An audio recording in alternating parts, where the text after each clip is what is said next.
Welcome to the Rankings Report for November 26, 2019, and our rankings chair here, Gorgeous George Garcia. Listen, other than a phenomenal Cage Fury Fighting Championships event with their incredible broadcast team that they sport there, not a lot of huge events over the weekend. Bellator Europe 6 was, I think, the one that really took the most of your attention looking at the rankings.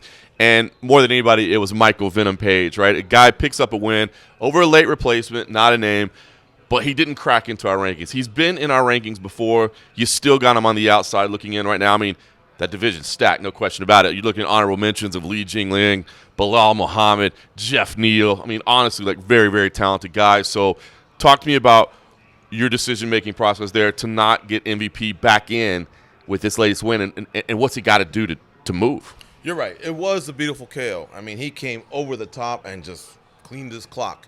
What does Boss Rudin always say? Those naked leg kicks, you know what I mean? They can be trouble. But so he goes in there, he does the job in front of the hometown crowd, looks great, kind of gangsterish look. I mean, walk off, not much celebration. I loved it. I loved everything about it. But I just couldn't do much with it because the level of opponent, it's not like the UFC where, like you said, Li Jingliang, Jeff Neal, Bilal Muhammad. I mean, for even their last three fights, they're all two of them are fighting each other. You know what I mean? Dos Santos had a nice streak going until Li Jingliang, put that one out. So those are just top guys that are fighting each other, and that level of competition just means too much. And they have win streaks backing it up. I mean, let's not forget, even though MVP is 16-1 overall, 12-1 in Bellator, I mean, the fight previous just didn't go his way, and so there's just not much to build on there. The other guys are streaking. I think Neal hasn't lost in 8 fights. Li Jingliang has 3 in a row. And Bilal Muhammad, if not for the Neal loss, who's a fellow honorable mention, he'd be on a nice little win streak. So he just needs better competition. I'd love to see him mix it up with guys that are in the same boat as he, and that's coming off a Grand Prix loss, because those are like Ed Ruth's 8-1. I think Neiman Grayson's 6-1 in Bellator alone.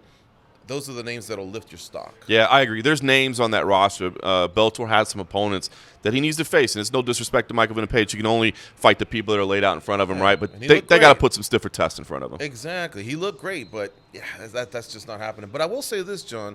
On light weeks like this, I do sometimes look, hey, is anybody coming up on 2 years? After 2 years, we really make that move to just remove them because suspension, injury, contract negotiation, whatever, you're not fighting. And as of when Tim Elliott fought like a month ago, we're kind of in the clear till 2020. So bravo to the fighters, the promoters for, not having the contract negotiation at least be, something that's holding these fighters from fighting back. Champions seem a little bit more active now. So that's really, really a good thing. I like seeing that. No question about it. Well, listen, it's Thanksgiving this week, so it is a holiday. It's going to be kind of a slow week. So next week on the Rankings Report, we might have to just come up with something creative to talk about. But then it gets busy in December. Of course, we'll have it all adjusted every week in and out, courtesy of this man, Gorgeous George Garcia, and we'll talk about it on the Rankings Report.